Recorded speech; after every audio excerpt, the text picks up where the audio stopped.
5 or so this morning. Right now, it's a pleasure to have Dr. Katie Jarvis with us for a few minutes. She is the Chief Executive Officer and founder at Red Beacon and is someone who understands better than most the pharmaceutical industry.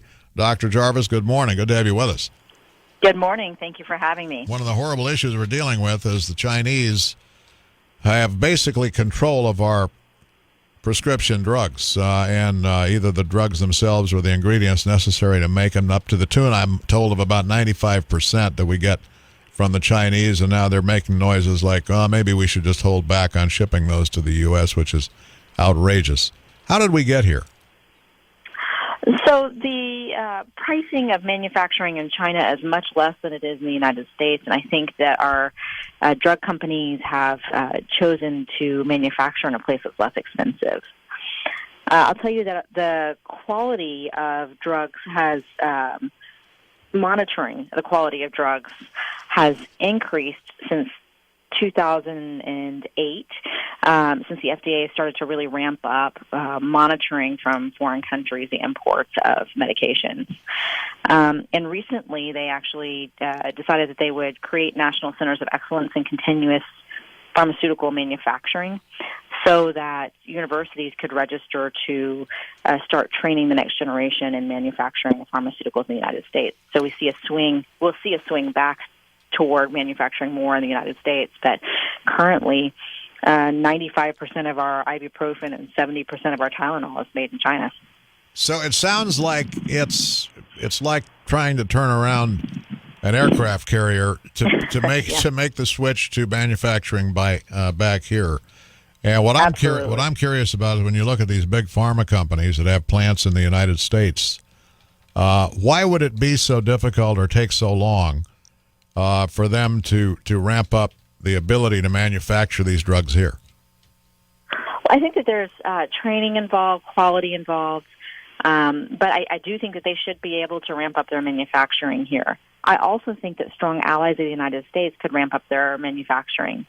For example, Canada shares a border with us, so it would be easy to import medications from Canada. They don't currently have the capacity to manufacture all the medications the United States needs.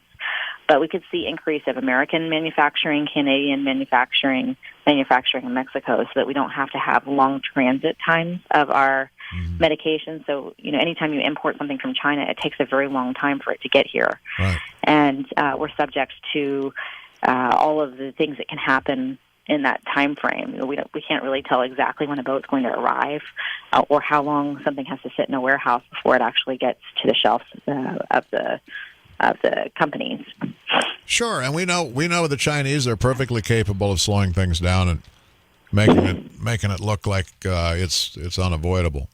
And I mean, for them to make a statement, basically, it would be killing Americans. You can't get your medication from us because we're mad at you. I mean, that's the essence of what a couple of Chinese officials said.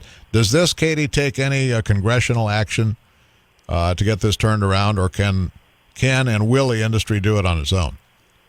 I think it's going to require congressional action to turn this around. We've seen more involvement from Congress on drugs in general, drug pricing, drug transparency in their pricing and their ads. They've tried to make moves toward that. They tried to make moves toward how the marketing efforts of pharmaceutical companies happen.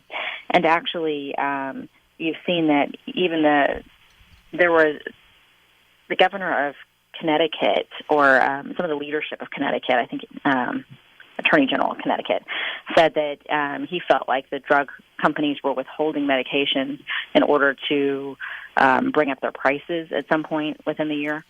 So there's concern that the pharmaceutical companies are not playing fair when it comes to pricing of their medications. So I think when it comes to manufacturing, we're also going to have to regulate that, especially when they have a big impact on their bottom line. So it's going to be much more expensive to produce their medications here in the States than it would abroad. And so when there's money involved, I think you have to regulate it. Who owns the pharmaceutical company manufacturing plants in China? The Chinese do. The Chinese do. So it's really not the American pharmaceutical companies in this issue, is it, Dr. Jarvis? So we So we regulate the medications coming across the border as far as the quality that they meet, and we inspect that. But I think that when we're talking about a U.S.-based pharmaceutical company, they have a choice on whether or not they manufacture their medications in China or in the United States. Well, I appreciate your input and your time this morning, Dr. Jarvis. I hope we'll stay in touch on this because it's huge. It's an outrageous thing.